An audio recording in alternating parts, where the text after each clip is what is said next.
Hello YouTubers, welcome to an Aussie RC video. Today I'm going to do a quick little unboxing video of Tamiya's M05. I've had these before, they're a brilliant value for money car. Pretty well all you need for these is a RX, TX and a servo. Also your battery, but most cars these days, that's pretty well how it goes. Obviously comes with the licensed Mazda Demio body, also known as the Mazda 2. These things are really good bang for your buck. Mine was $145 Australian, which is very cheap I think, especially given I've had one before and I know how much fun they are. So let's have a look. We'll give a quick run through of what you get with it, how the quality seems, etc. and so on. Yeah, so we'll just go through it and see what you think, see what I think while we're at it. So that's the outside box. This here is what's in the box. Pretty run-of-the-mill, straightforward sort of stuff. So let's start with the body. As I said, the body is a licensed Mazda Demio, Mazda 2, depending on where you're from. It feels good. It feels really rigid. Across the top here especially, there's a lot of strength in it. Previous bodies I've had before with M05s have taken a beating, so I've no doubt that this thing will stand up the same. I do have paint already. I'll show you what colour that is shortly. But I'm planning on doing a nice street build. Street slash performance build. So it'll look reasonably stock, but it'll have a few little fancy bits as well. But that's the body. It's like I say, it's a nice quality feeling body. Most Tamiya bodies are. They're probably the most scale stuff you'll find. It feels good quality, and I'm very much looking forward to painting that. So we'll get that out of the way, and we'll have a look at this bag. Okay, so obviously numerous parts bags within this bag, including Tamiya's world famous silver can, 27-turn brushed motor. Those things are pretty spot on. They do an excellent job. They do get a bit doughy if you run them for a long period of time, full tilt. But other than that, I mean, they're pretty good. Tamiya's stock plastic gearing, they're pretty good. Once you beef up your tyre size, your wheels and tyres to your typical drift size stuff, they can let go pretty easily. I do suggest there's reinforced gears you can get for these, and they are bloody cheap and well worth the money. I think they're about $10 a set. That's Australian. So for that money, throw these in it, use them as much as you can get out of them. Whilst you're using it, order your set so that you've got something there to replace it with should these go pop. Of course, you get your grease, numerous screws and bits and pieces, the odd little spanner tool, etc. The Tamiya kits are brilliant. Everything you need is with it. So your body pins, your grease, etc. and so on. Everything you need to build it is there. So that's essentially our gears, some screws, bits and pieces, drive cups, etc. That's what that is. This was a nice little touch. You've actually got proper side mirrors for your car. Not a lot of bodies do these days. So that's brilliant. I'm not sure how it'll go being white plastic with the paint, etc. I think what'll be best is either a grey primer then paint, or just paint them black. So that's those. Another surprise, proper licensed wheels, which is very nice. And they look good quality. I mean, for a plastic wheel, they look good quality. It'll be reasonably simple, I imagine, to outline some of these little hoops with the orange or something like that to give them another effect. They're brilliant quality by the looks of things. They look like they're made really well. On to the next. Tyres. Standard sort of gear, really. They are nice and soft. Previous Tamiya tyres I've felt before have been a lot harder than these. These feel really good. So I'll be looking forward to seeing how they run. I do have some more wheels and tyres coming, some fancier ones, but I'll definitely be giving these a go before the other ones turn up. Okay, what's next? The Tamiya ESC. These things are pretty good. I was quite surprised when I used these the first time around. They're reasonably simple to do your programming and stuff like that. full instructions with them. Do yourself a favour, if you get something like this, read the instructions. You see far too many people these days Googling, how do I do this, or on Facebook, etc. This is how you do it. It's in this paperwork here that you get with your kit. So sit down, spend 10 minutes, have a read. You'll learn more about this than what anyone on Facebook will tell you usually. So that's just your standard run-of-the-mill. I think, what are they? A bit hard to see through the plastic.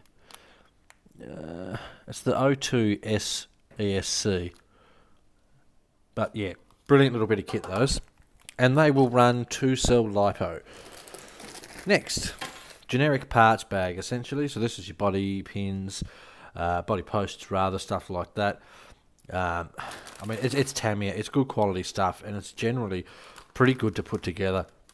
Any Tamiya stuff I've played with in the past, I've never had an issue trying to put it together, pull it apart, etc. and so on. And I imagine this kit's going to be much the same. Let's have a look. So, more plastic, more plastic, more plastic. I'm not going to drag this out and show every bag because, I mean, it's black plastic. You're not really going to get much of an idea until it starts getting bolted to the car. So we'll flip down a couple of these. These are your main chassis pieces.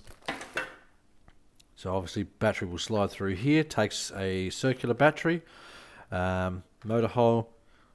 There's plenty of hop-up options for these too, and I'm seriously considering probably going stupid with a lot of them. I'll get as many hop-ups as I can. I will be interested to see if, once this starts going together, if it's any different to what my previous M05 was like. And I believe my previous one was the original factory built kit. So there's every chance some of this is slightly different to help it run cooler, etc. and so on. So I'm very much looking forward to working with that and seeing how it is. Another thing I'll note with the Tamiya cars is they've got set motor holes for pinion sizes. So it's really simple just to put your motor in. There's not a whole lot of lining up. It's hard to make a mistake. Tamiya think their stuff out and they make it a lot easier for you to make it at home. Okay, so more plastics. Foams, there for your tyres. More plastics. Then we'll go straight down to the decal sheet, which is brilliant. Again, Tamiya don't mess about with the detail in their decals and the amount that you get. There's a lot of kits out there that you'll buy that's things like headlight decals, brake lights, stuff like that. They're way too big for the car and they just look silly. Tamiya stuff I've found is pretty spot on, and it doesn't look silly once you've got it on the car. It's nice that they included the Mazda 2 decals. In Australia, it's a Mazda 2, it's not a Demio. Of course, you get your typical Tamiya caution stickers, so little kids know not to burn their fingers.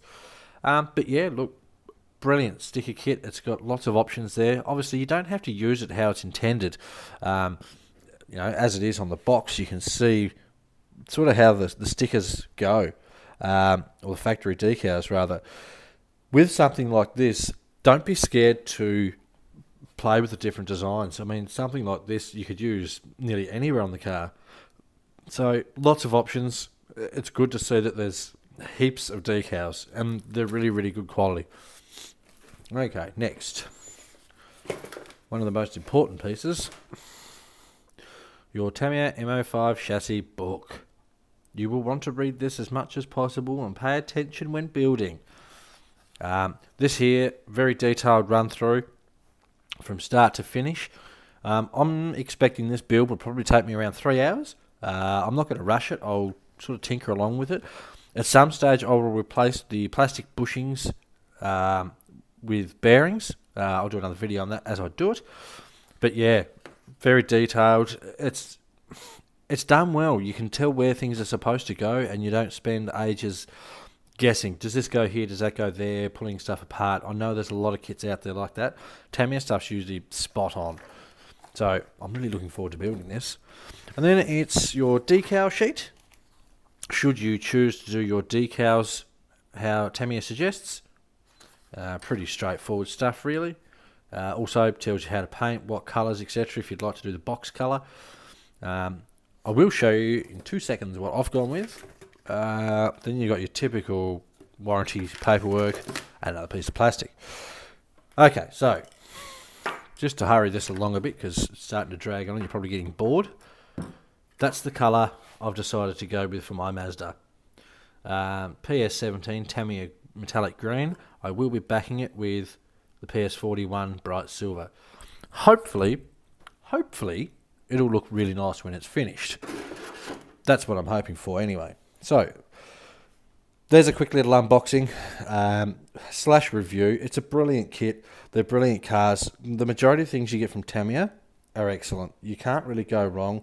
And I mean, for a price tag of 145 Australian, I couldn't leave it in the shop. I had to take it home. So, let me know what you think. I'm going to do a little build series on this, whether it's me talking through it, time lapse, etc., something like that. I will do a bit of a build series. I've had people ask for me to do one, so I'll do that. It should be a good fun project. Hopefully you guys like what you've seen. Hopefully it gives you an idea of whether this is a project that you'd like to tackle. Okay, I think that's about it for this one. Great little car, great price tag. Don't be scared to go and get one and build a kit. Thanks for watching.